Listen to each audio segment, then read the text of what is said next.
سلام و پیغام به هواداران شهر محمد جان، به همتان صبح صادق مبارک. و در این صبح صادق یک قصه پیشنهاد میکنم. ای درگاهی که خواهش میفهمین قصه سریوز نی، ای په خواهرها التماس میکنیم قصه را گوش نکنن.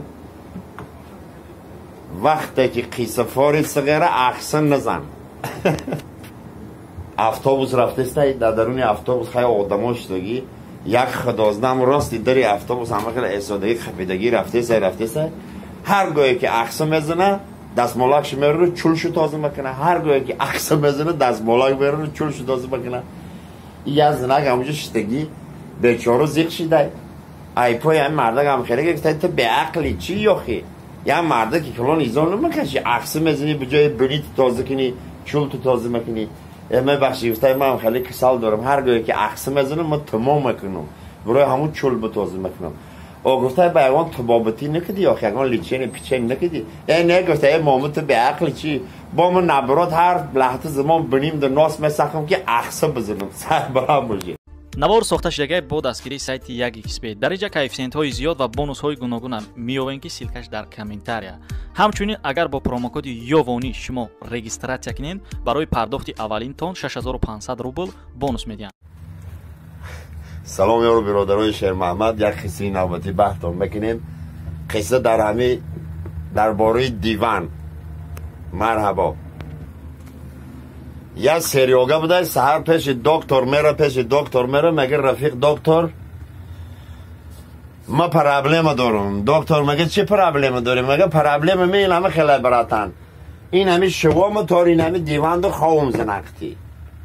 دکتر هم خیلی گوش میکنه گازن اندره جان دستش چی گفت بشه این همه خیلی یا اشوشه نیه که همه تی دیوه نیمده کسی هسته. اوه با چی گفت میشه؟ من میفرم تی دیوان میدرم با همه خیلی اشوشه نی که با تاری دیوان ده همه آدم.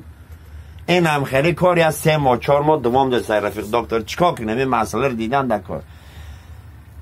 دکتر هم همه تیه نگاه کده بالا پایانی آده گفته برای انالیز بسپار ساعت 650 سامان بگی بیا ما تو در لیچینی منسیم ایشان رحمان قانون طبیعت های خیلی شدنش ممکنه.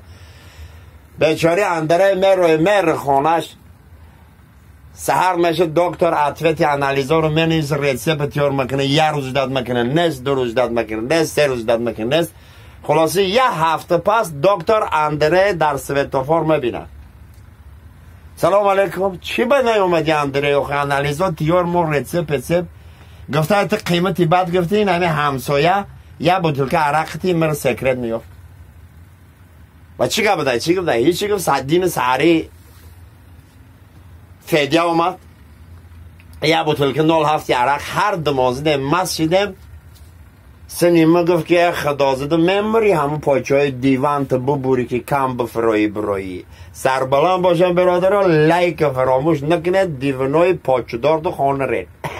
برادر با یک توفی دیگه اینام مردم یاوان به شهر محمد یاوان این سفیدم ای روزی سید جمعت منه برادر هم متان خداوند به همه روزا برسانه.